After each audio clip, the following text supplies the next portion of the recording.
шунавандаҳои азиз, ҳоло гуфтори бистум ро аз силсилаи хониши бадеӣ аз рӯи рамани Сотим Улуғзода Босе дар қироати Муҳаммадҷон Шодиев шунавед. бегоҳии рӯзи тахтнишинӣ. вақте ки Остонақул ба саломхонаи арк даромад, амири ҷавон ба истиқболаш ҳатто аз ҷо бархоста то пойгаи хона омад ва дар пеши назари бузургони мамлакат бо вай вохӯрдии бағалкаш кард. аҳадхон аз вай миннатдор буд. охир бидодхоҳ рақибони амири нав бародарони ӯро саришта карда аз фитнаи эҳтимолии онҳо пешгирӣ намуд. ба илова то аз Кармина ба Бухоро расида омадани валиаҳд вафоти амири собиқро ба як тарзи мудаббирона аз халқ пинҳон дошта тавонист. ба ҳамин тариқ ӯ барои осудаву хотирҷам бар тахт нишастани Абдулаҳад мадад расонд. илтифоти хосаи аҳадхон нисбат ба Остонақул аломати он буд ки вай аз ин хизмати содиқонаи амакаш розӣ аст ва аз ӯ қадршиносӣ мекунад. вақти он расид ки парда аз рози ниҳонии Остонақул бардорем ва бигӯем ки вай ҳам монанди шоҳ Муҳаммад Қушбегӣ ва Муҳаммад Шариф Дивонбегӣ мақсадаш ҳисори шодмон буд. ҳисор аз Доруламора дур аст. амиру вазир ба кори ҳокими он вилоят камтар дахолат мекунанд. бидодхоҳ метавонад дар он ҷо мустақилона қариб ба нисфи мамлакат ҳукмронӣ намояд. ин буд андеша ва нияти Остонақул.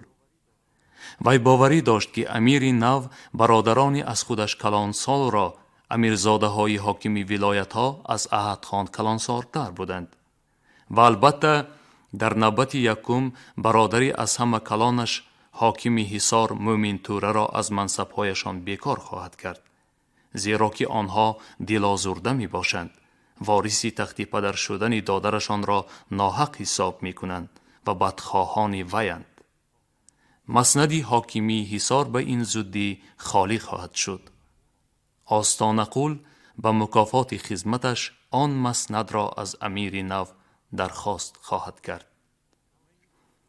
тамаи ҳокимии ҳисор дар дили Остонақули авҳомпараст баъди як хоби дидагиаш мустаҳкам гардид.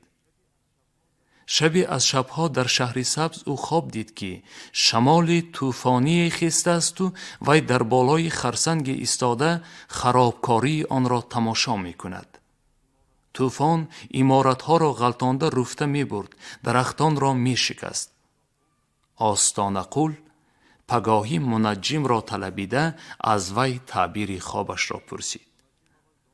мунаҷҷим аввал донистанӣ шуд ки аз тӯфон ба шахси Остонақул осеби расид ё не. Остонақул ҷавоб дод ки не, нарасид. тӯфон вайро ҳатто аз ҷояш наҷунбонид. он гоҳ мунаҷҷим китобҳояшро дида хоби дидаи ӯро чунин таъбир кард. дар мамлакат фитнаву ошӯбе хоҳад бархост.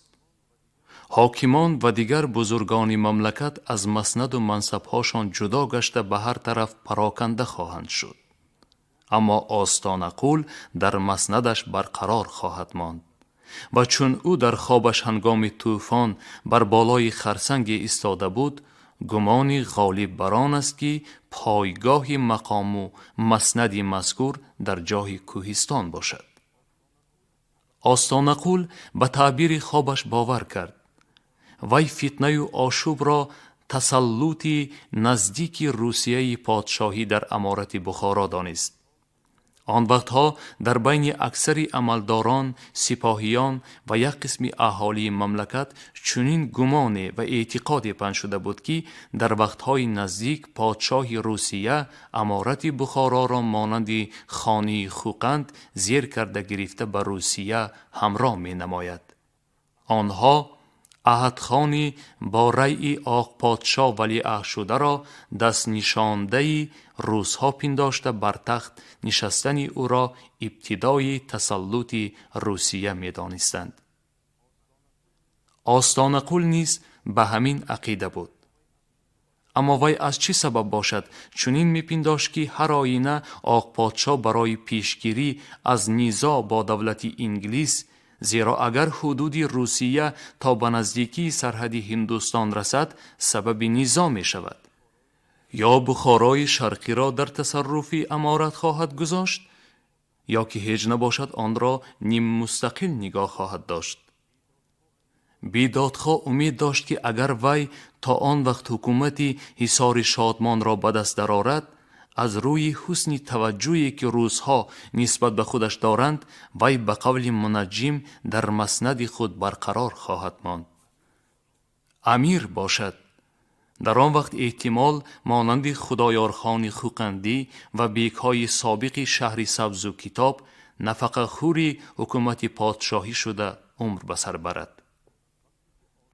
وقتی که آستان قول در روز دوم تخت نشینی احد خان بناگاه درد سورینش گرفته بستری گردید، او هنگام لشکرکشی مظفرخان بر ضد بیکهای شهر سبز و کتاب از اسب غلطیده استخوان پهلوی راستی از میان پایانترش معیب شده بود و گاه گاه سخت درد می گرفت. امیر جوان هر روز یک بار محرم خود را فرستاده احوال بیمار را می پرسید. روز دهم خودش به کسل بینی آمد. آستان قول دردش سبکتر شده بود و خیسته می نشست. سربازان، نفکر و محرمان امیر کوی کوچه های اطراف حولی را اشغال کرده در بیرون ماندند. خودش درون در آمده در خانه وسیعی کوشکی از عباس بی میراث گرفته بیدادخواه واقع در نزدیکی منار کلان با او خلوت آراست.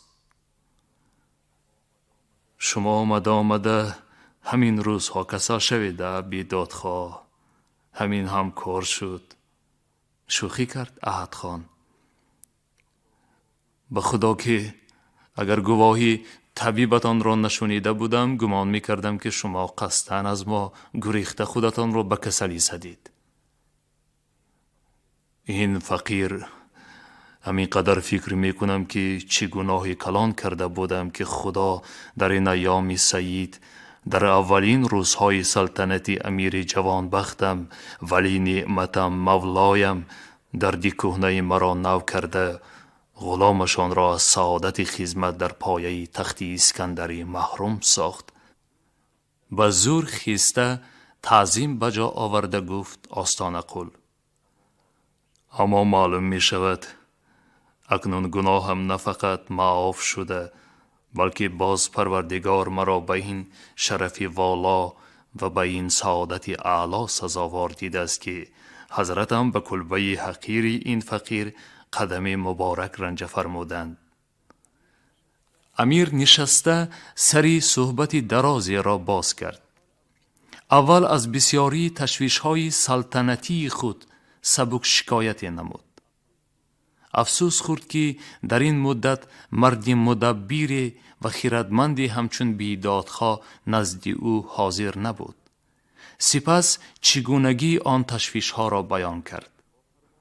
با فرمانهای نو و دیگرگونی‌های جاری کردنی خودپسندی نموده گفت که از امیر مرحوم 150 نفر زنهای منکوحه و غیر منکوحه مانده بودند.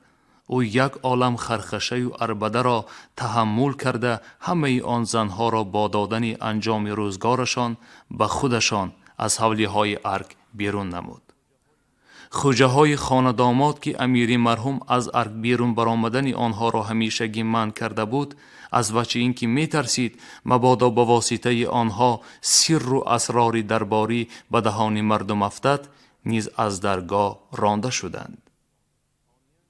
ثانیاً او به صلاح دین و شریعت و نیکی اخلاق مسلمانان امر صادر کرد که از این بعد رقصاندن امرتها و بچه ها در کوچه و میدانهای شهر، فروش مشروبات، استعمال الفاظ قبیح در بازارها ممنوع است. آدمان رئیس و میرشبها به خلاف این امر رفتار کنندگان را در همه جا دستگیر نموده، در رزده یا جریمه کرده یا که به زندان انداخته ایستادند. و این پگاه فرمان داد که 3-4 نفری دستگیر شدگان را به ریگستان برآورده سر زنند تا که عبرت مردم شود. دردی سری دیگر کار بندی های زندان بود.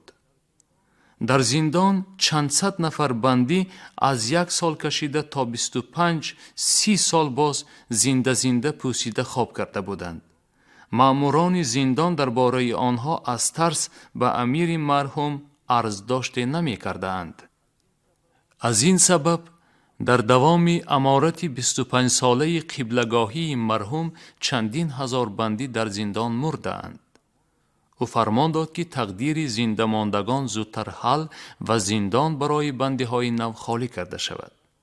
اینک امروزها هر روز جلادان بندی ها را 3 نفری 4 نفری بر ریگستان برآورده سر بریده، 1 تا نیم تا بندی های گناهشان سبکتر را چوب و دره زده رها کرده ایستاده‌اند. بعد احد خان از مداخله نمایندگان روسیه به کارهای داخلی امارت شکایت کرد. به اینجا از کدام گوره 1 نفر آدمی گوبرناتوری ترکستان آمده بود است. کری یوسف نام، گفت امیر.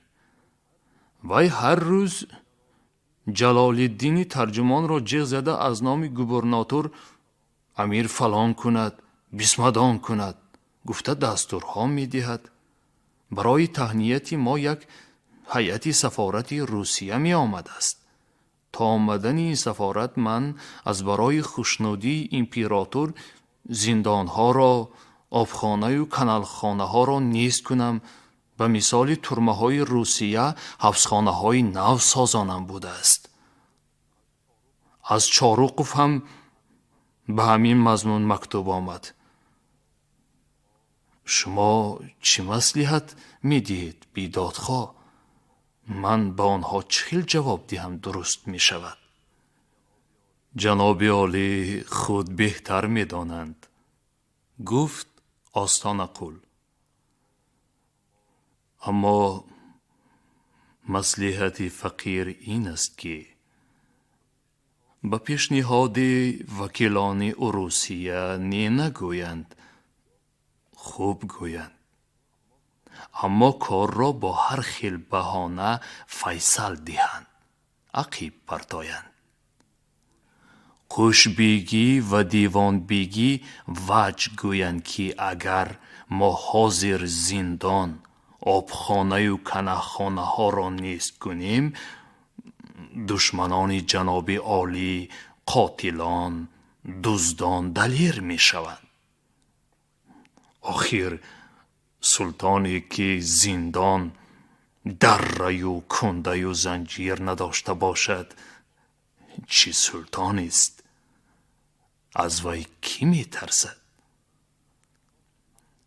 احد خان که به سخنان آستان قل سری رضایت می جنبانید با خنده استهزا گفت: چاروقوف باز نوشته است که محبوسان سیاسی از آبخانه و کانالخانه ها به حبسخانه های دیگر از قبیل ترمه های روسی و فرنگی کوچانده شوند.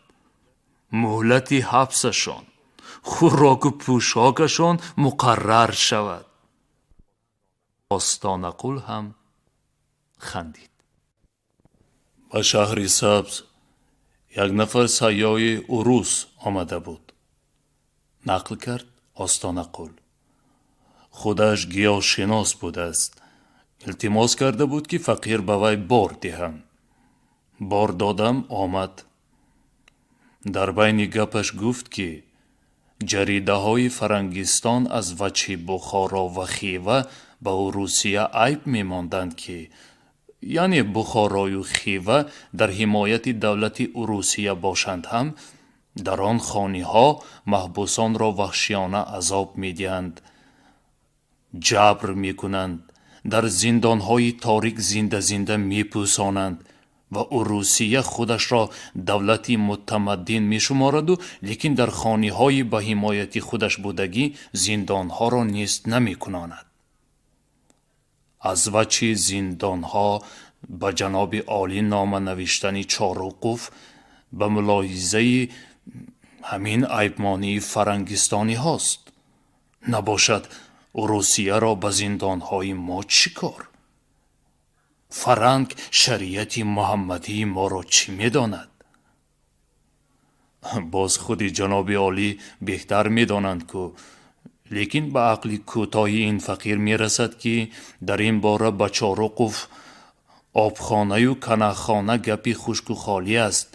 اینها حبسخانه درون ارک می باشند که از خانه های مقرری مسلمانان فرق ندارند و همین که از وجه خوراک و پوشاک محبوسان هیچ کوتاهی کرده نمی شود گفته جواب گردانند بهتر می شدگیست. از کله جنبانی اندیشمندانه امیر معلوم می گردید که این مصلحت به وی معقول است. سخن به بالای رد و بدلی منصبداران و حاکمان ولایت ها آمد. احد خان گفت که او می خواهد به جای برادران حاکمش در ولایت ها کسانی دیگر را حاکم کند. اینچنین غلامی بابا و پدرش شاه محمد قوشبیگی را هم از کار خالی نماید و پسری وی محمد شریف دیوان بیگی را به یکی از ولایت ها حاکم کرده فرستاده به جایش دیوان بیگی سابق کرمینگی خود عثمان بیگ را تعیین نماید. اما به جای قوشبیگی وی از بیدادخان مناسبتر نامزدی را نمی بیند. در این خصوص ها او فکر بیدادخان را پرسید. آستانه قل از این نیتی نقشه های شتابکارانه امیر جوان در خواطر افتاد. زیرا این نورفتار امیر با برادرانش و با دو وزیر با نفوذ پدرش بی خطر نمی باشد. ممکن است که برادرانش یا یک دو نفری آنها اسیان کنند و اینچنین وزیران حاضره هم دست به دشمنی زده فتنه خیزانند و کار رفته رفته به مداخله مسلحانه گنرال گوبرناتور ترکستان کشد. آنگاه با همراهی آسایشتگی امارت نقشه های او یعنی آستانه قل هم ممکن است برباد رود. نظر به گفت امیر وزیران حاضرش قوشبیگی و دیوان بیگی او را به زودتر معزول کردن برادران حاکمش تشویق می کردند. زیرا آن برادران کلانی اگرچه 3 نفرشان با استثنای مومن توره حاکم حصار عرض اطاعت کرده باشند هم در دلهاشان به تخت پدر نشستن دادرشان را ناحق حساب می کنند. ناراضی و آزرده می باشند. مقصد قوشبیگی البته به جای آن حاکمان معزول شده زودتر پسر و نبیره های خود را نشاندن است. آستانه قلی دوراندیش و مغمبیر منفیت خود را در نظر داشته بی شتاب به چنین محاکمه رانی شروع کرد. آنچه جناب عالی فرمودند عین خیرتمندی و تدبیری خسروی است. اما مصلحت این است که در عمر جهانداری هرگز شتابکاری را روا ندارند. برادران دلازرده را در حکومت قلعه ها دیر نگاه داشتن البته صلاح نیست، اما آنها را به تدریج یک تا معزول کردن لازم. حال حاضر دل آنها را به لطف و نوازش نرم کرده ایستادن بهتر است. توره حصار اگر تا الوقت عرض اطاعت نکرده باشد از این هم خاطر مبارک نباید پریشان شود. اعلیحضرت هم از معتبران درگاه یکی را با نامه لطف‌آمیز و با تحفه و هدایای مناسب به حصار فرستند. در نامه به برادر کرامی نویسند که به اطاعت های وگرنه روسیه‌ای بهانه جوی مملکت را ضبط می کند. آنگاه من هم تو هم از جاه و جلال محروم می شویم. فقیر امینم که این خیل نامه به علاوه تحفه و هدایای ارزنده و لطف‌آمیز به طور تأثیر نکرده نمی ماند. سانیتر توره را به ملایمت با یگان وچی شرعی آیستکک از سر کار دور می کنند. زیرا تا که توره حاکمی قلعه است، خاطر مبارک از وی آلوده نخواهد بود. با همین ملاحظه به قوشبیگی و دیوانبیگی هم حال حاضر دست نکابند بهتر است. درست است که به صداقت این جنابان اعتماد تام نیست. خدا رحمتی قبلگاهتان هم از اینها دلشان آنقدر پر نبود که وجهش را خود جناب عالی نظم می دانند. این را گفته آستانقول به امیر نگاهی معنیداری کرد. امیر فهمید و چی را در نظر دارد. گپ به بالای آوازه آیید به عهد و پیمان مخفی دیوانبیگی با حکومتداران روسی ترکستان بود. اما آنها، سخنش را دوام داد آستانقول، ثروت دارند، نفوذ دارند، طرفداران بسیاری دارند، می توانند با دشمنان جناب عالی پیوسته فتنه و فساد خیزانند. تدبیر این است که اول طرفداران و هواخواهانشان را آهسته آهسته از آنها جدا باید کرد.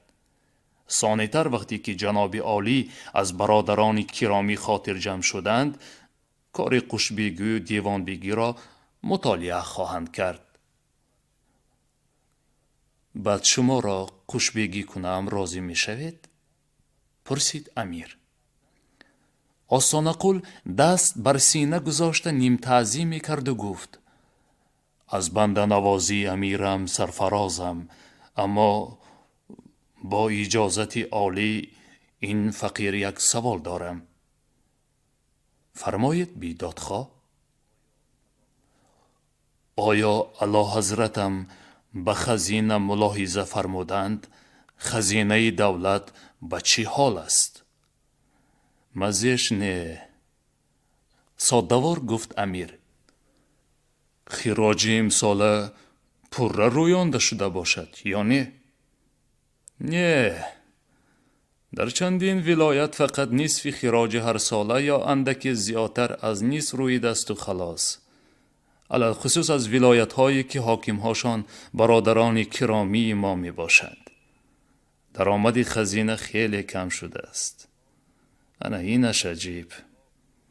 از افتکار توره ها قسم زیاد خراج، زکات سوایم، امینانه بازارها و غیره را برای خودهاشان دست گرفته ایستادند و به دولتخانه خشکسالی یا کم حاصلی یا ملخ یا مراموری چاروا را بهانه می کنند. اگر کوهستان را پرسید، چنانچه ولایت های حصار، کولاب، بلجوان، قراتیگین، درواز در 3 سال آخر خراج را یا هیچ ندادند یا که خیلی کم دادند، چون که نظر به ارزداشت حاکمان در آن طرف ها 3 سال آخر خشک آمده غله نرویده است یا آن را ملخ خورده است. خود شما این سوال را برای چی دادید بیدادخواه؟ حاضر عرض می کنم. این فقیر امینم که نقصان در رویانیدن خراج سلطانی یا نتیجه بی‌تدبیری عملداران جناب عالی است یا که خیانت است. سال خواه خشک آید و خاطر حقوق سلطانی باید که بی کم و کاست رویانده شود.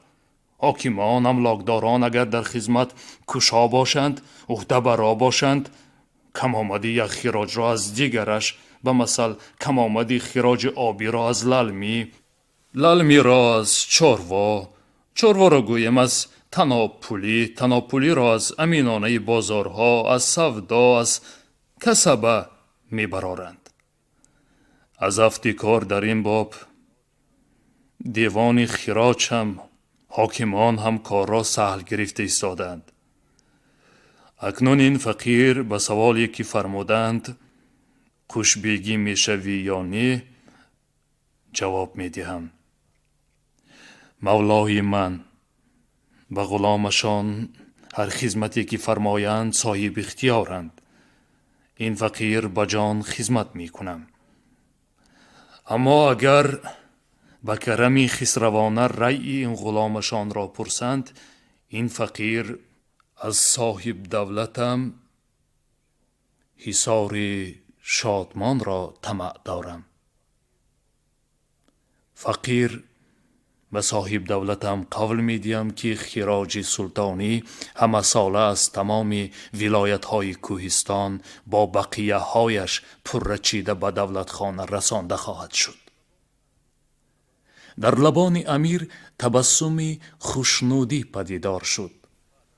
به این قول و وعده هم گفتو ما هر منصبی را که خودتان خواهش کنید به شما ارزانی می داریم بیدادخواه. ما قدری شما را می دانیم. بعد 6 ماه این گفتگو آستانه قل از طرف امیر با مرتبه قشبیگیگی سرفراز و به جای مومنتوره معزول شده حاکمی حصار شادمان تعیین کرده شد. وقتی آن است که از میرزا اکرمبای بوستانی یادآور شویم. چون مظفرخان بای را بد دیده مانده بود، او در زندگی این امیر به عمل و منصب نوی امیدواری نداشت، مگر اینکه باز مثل واقعی تعیین بیک نوی قبادیان یک آمده کار شده ماند. احد خان هم در زندگی پدرش از دادن عملی به وی نه تنها خودداری میکرد، بلکه او را عموما فراموش کرده بود.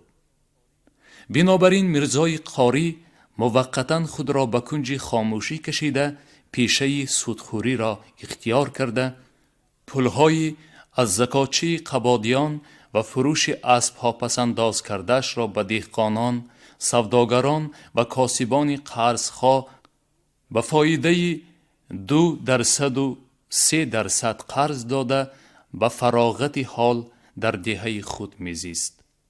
او برای از نو به زینه منصب سوار شدن فرصتی مساعد و موردی مناسبی را پایده گشت. عاقبت مظفرخان مرده بود که قاری این را برای خود همین گونه فرصتی مساعد دانست. اکنون عبدالاحد خان صاحب اختیار است. اگر با وجه نظری التفات امیر نو به قاری غلطیده ماند، عجب نیست که او باز صاحب منصب شود. شب از شبها وی فکر و اندیشه هایش را در خانه خلوت به زن کلانی خود بیان نموده با او مشورت کرد. شما همه وقت به من حالتان بودید، جان سوز بودید پاشا خان. گویه چیکار کنم؟ علاج این کار زیبیدیه، گفت عبادت پاشا. آن دفعه شما بیدرک از داد و فریاد رسالت ترسیدید. داد گفته کجا هم می رفت. 1-2 روز داد و بیداد می کرد و بعد خب می شد و می ماند. و یک عمرش از سری تنور و آتشدان این سوتر نامده باشد چرا می داند؟ اگر جناب عالی دخترش را نظرشان گیرد جان جان هم گوید. شما بزن اصلا گذشت نکنید دادیش. مرد باید که به مردیش ایستد. با شما من در واقع هر وقت گذشت کرده آمدم که پاشا خان، خاطر رسان کرد میرزای قاری. ای بی من رسالت قطع برابر کردید می. رنجید زنی کلانی. انایو من کیو وای کی. خدا با شکر من دختری قمرالدینی مدرس میگون، بی خلیفه میگون. رسالت شما کی؟ ذات و نسبش چی؟ وای را خودتان به من گرفته داده بودید که شما گیر نمیگفتید من نمیگرفتم. آخر به من نانپز و آشپز در کار بود دیه. شما وای به خانه تان زنگ کرده آورده باشید هم من چوری کرده آوردم. خب هرچی بود گذشت پاشا خان. اکنون این طرفش را دیدن لازم. توره امیر شدند. اگر من در واقع باز یک بار از پیششان گذرم، زارا که باز مرا عملدار کنند. شما زیبی میگویید، اما این رسالت دامن بسر باز مغل برداشته به کوی کوچه دویده مرا شرمنده نکند. اگر از وی ترسید دخترتان یگان بهانه قطعی بخارا بگرفته برید. در آنجا کار خودم و بی رسالت بود میکنیم. من روزی 3 شنبه بخارا میروم. رفته در خانه خواهرم 2-3 روز مهمان میشوم، بعد شما زیبیه گرفته میبیارید. خیر می؟ قاری فکر کرده مصلحت زنش را معقول دانست. شما گفتار 20 رو از روی رمانی سوتی ملوکزاده واسه در قرائت محمد جان شودیف شنیدید.